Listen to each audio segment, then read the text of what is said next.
Welcome back. Radio city joke સ્ટુડિયોમાં આપનું સ્વાગત છે. કિશોર કાકા, 10th 12th ના રિઝલ્ટ જે આયા પરીક્ષાના, તો તમને કોઈ તમારા કંઈક સ્કૂલ ડેઝ ની કોઈ વાતો યાદ છે? આઉટસ્ટેન્ડિંગ સ્ટુડન્ટ હતો મેં. તમે? તારે રોજ ક્લાસની બહાર જ ઉભો રાખે એમ. અચ્છા, એ રીતે આઉટસ્ટેન્ડિંગ. હું કરે પણ અમારી મેડમ લા ક્લાસમાં હુઈ જ જાયલા ઘસ ઘસાટ.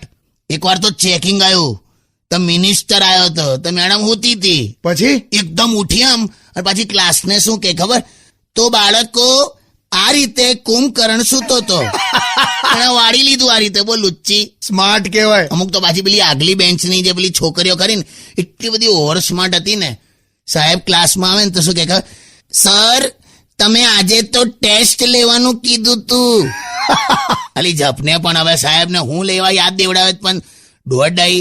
એટલે ટૂંકમાં આ વસ્તુ તો દરેક જનરેશનમાં છે. પણ એક વસ્તુ છે, જે હિસાબે આપણું કલ્ચર બદલાઈ રહ્યું છે ને, સ્કૂલમાં જ્યાં સુધી પરીક્ષાઓ લેવાશે ને ત્યાં સુધી જ પ્રાર્થનાઓ થશે, બાકી ભૂલી જઈશું આપણે બધું. ક્યા બાત હે. સ્ટે ટ્યુન વિથ કિશોર કાકા ઓનલી ઓન રેડિયો સિટી 91.1.